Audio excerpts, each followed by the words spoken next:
शंकर सिंह।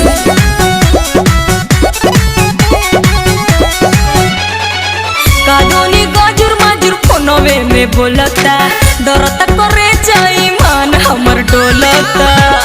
हे देवर जी देखी ना कानूनी गजुर मजुर फोनवे में बोलता डरता करे जाई मान हमर डोलता। तो हम देखें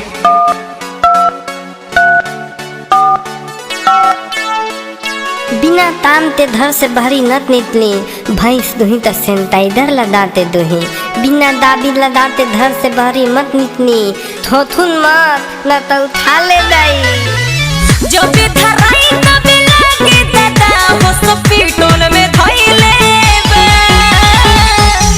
इसी सितम सब काम मोबाइल में कइले बा सरकारी चलाइले बा।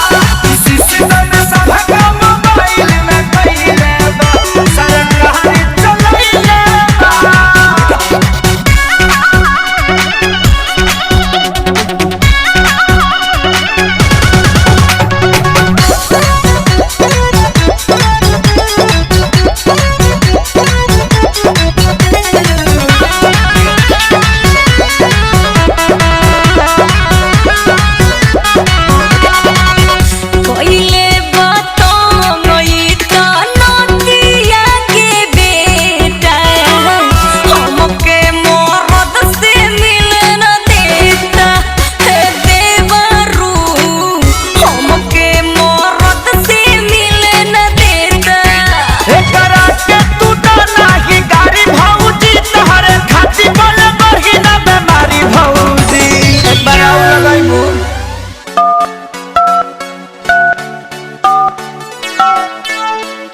कोविड-19 से बचे के लिए आहा सब घरे में रहू सरकार का निर्देश का पालन करो दिन में भर दिन साबुन सरफ से हाथ धो गरम गरम पानी पियो और हाथ में सैनिटाइजर लगाओ। सटे ना देता के हो के लगे सबके जहु आइले बा।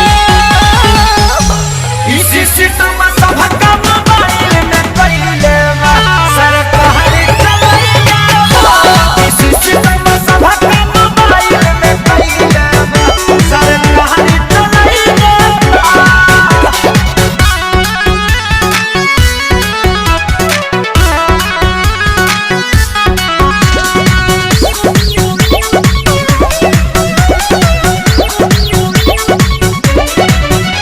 सैया पवन से मिलती मान करे मोरा इहे बनल बाटे रोड़ा ए देवर जी इहे बनल बाटे रोड़ा।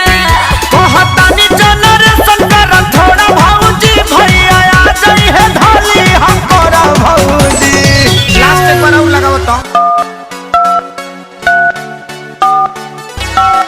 उड़ी बाबा कोविड-19 থাকে বাঁচা জনে নিজে বাড়ি থাকুন না হলে গন্ডগোল হয়ে যাবে নিজেকে সাফ রাখুন এইখানে বিনা কাম के ना আসবো नहीं तो पुलिस धसबो थोथुन मत न तो उठा ले दई।